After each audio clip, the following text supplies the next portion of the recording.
Alright, timestamp. It is June 17th, right at 9 a.m. Pick should be here. Got all kinds of toys on my little workspace here. Such a dork. Pick should be here shortly. I'm probably gonna, choke down a bowl of cereal. Got some Cocoa Pebbles. That'll work just fine. I have Cocoa and Fruity Pebbles. I'm 12. I know. I feel pretty good. Had a weird panic attack last night for no reason. That's not me having a panic attack. That's Tanner. Um, one of Dad's chihuahuas. We're gonna go take down some fence portions and try and get him to our place. Luckily, the lady's right down the street. But should be a hot, sweaty, ugly day. That's alright.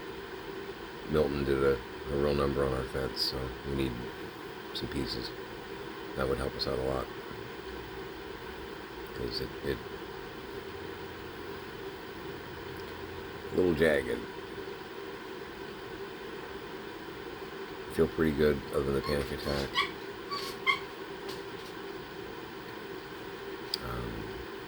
My dad called last night, real brief, wanted to talk to Ron, one of his veteran friends, and pretty much begged me to have Ron call him, so I texted Ron, because I have all their numbers, and said, my dad really wants to talk to you, please give him a call. He said he'd call him today. But yeah, my dad was hoping that the Legion and or the VFW could help get him out and get him to Pennsylvania. It's like, you're not listening to me. I can probably try and get you into a home in Pennsylvania, but you're not. How do you explain to a guy with dementia that basically the state he lives in said you need to be in a home?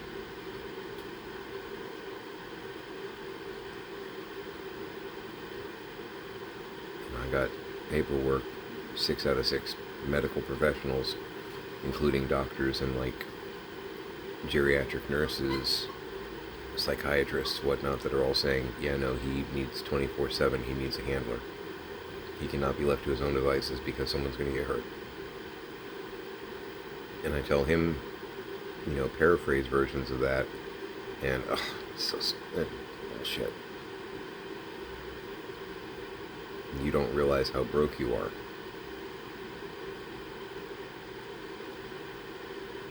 So, and I did warn Ron, I'm like, my dad's pretty confused about life, the universe, and everything right now, so be aware. But yeah, my dad thinks that he's going to write a letter to the governor, and the governor's going to come down personally in his white go-go boots and liberate him or something, and that's not how any of this works. Oh, I found another gun yesterday. Because why wouldn't I, right? It's a little Kel-Tec. Full clip.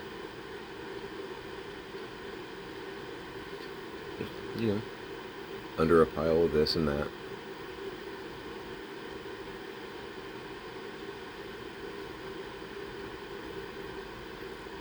Here's the thing, what a lot of people, some people get and some people don't, is consider the board game Clue.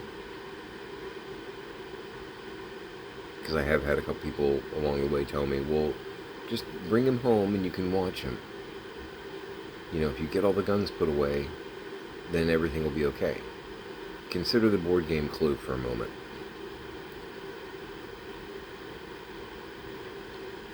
Based on the original, metal props for the game, it's safe to assume that the knife in the game is not like a utility knife or something like that. It's a dagger. It looks like a little implement of war, basically. The revolver, the gun, it's a gun. Every other weapon in that game is a weapon of opportunity. That's what they call it.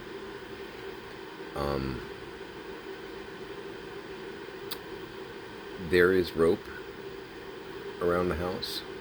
There are wrenches because my dad is an engineer. Candlesticks, we got a couple, got lamps. You know, my point being, even if I remove all the guns, it doesn't make the environment with him and his brain a safe environment. He threatened my wife with a screwdriver. That was one of the last times we were here while he was here. A screwdriver. Think about this. Remove everything from your home that could be used as a weapon. You know, John Wick's a legend because he used a pencil. Okay, so no writing implements. Maybe crayons. Crayons probably be safe. But you know what I mean? Think about it. How many things in your house could be used as a weapon? And then remove all of those things. Think about whether or not you have a functional environment. You know, in the land of Corona, frying pans are now the weapon of choice. Nothing to cook with. He needs to be in a home. He gets pissed off. He decides that you've broken in, that you've done something mean to his dog, put pudding in his hair, whatever wild fantasy takes his fancy, you're gonna get hurt. But you can't explain that to someone who is there. Really strange dynamic. I mean, I have explained it to him in every conversation I've had with him over the past month.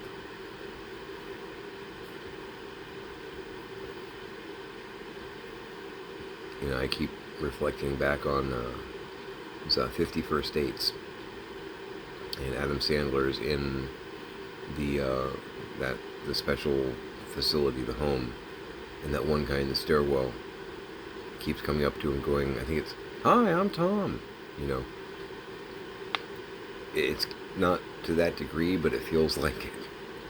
Like, "Hey, how you doing? I'm Jack." "Hi, I'm Tom." "Yeah, we just did this." After a while, that repetition started to make me crazy.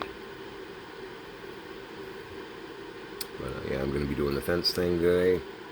Hopefully, weather permitting, because Florida going into summer hurricane season. We don't have any hurricanes this second, but afternoon monsoons aren't unusual here in the Sunshine State. So we'll see what happens there. Still got tons to do here, but that's going to be the case for quite a while. So definitely looking over the lanai and determining some things that I can do that ceiling's going to have to get removed, but some things that I can do that might help prop it up better to where if it does start to sag more, it can't sag more and crush any and all people or things underneath it. But yeah, it's going to need to get removed and replaced in some fashion. I don't know what we're going to do yet. But before I can even get contractors out here, I got to remove the debris, because there's no way any contractor that comes out here is going to look at it and go, "Yeah, okay, call me when I can actually get my crew in here, kid." And I know it. It's already an unsafe condition, but it's an unsafe condition that you can't fix until you can actually get to the unsafe condition to fix. And with the amount of garbage that's on that lanai, nope. But I'm trying to concentrate on the inside too, so I can get the bed bug situation taken care of. Not bored. But I do have my Blasteroids machine. I got another thing on the way. I've been I've been counseled by a few people in my life that I need to work on my work-life balance. So I figured this was a good way to do it. Plus, it's kind of nostalgic, and just cool. It helps put me at ease a little bit. Weird that might seem, but yeah. So we're going to do some cereal and start our day. Took a shower this morning. I feel good. Stood under the hot water for quite a while. It was nice. Felt good on my back, because that's been hurting a lot lately too. I have 8 herniated discs. In case anyone is sitting back going, what is he talking about? Or, man, my back hurts every day because I work. Yeah, okay. Yeah, so do I, and I had a drunk driver modify me about 15 years ago now. Can't be fixed. Which is weird to me. It's still weird to me. You can set broken bones. People do it every day. If a herniated disc is really just a piece of the vertebrae that's kind of out of place, isn't that like setting a broken bone? Is it too delicate? Is that why they won't do it? Or, I don't know. Anyway. Make it a great day.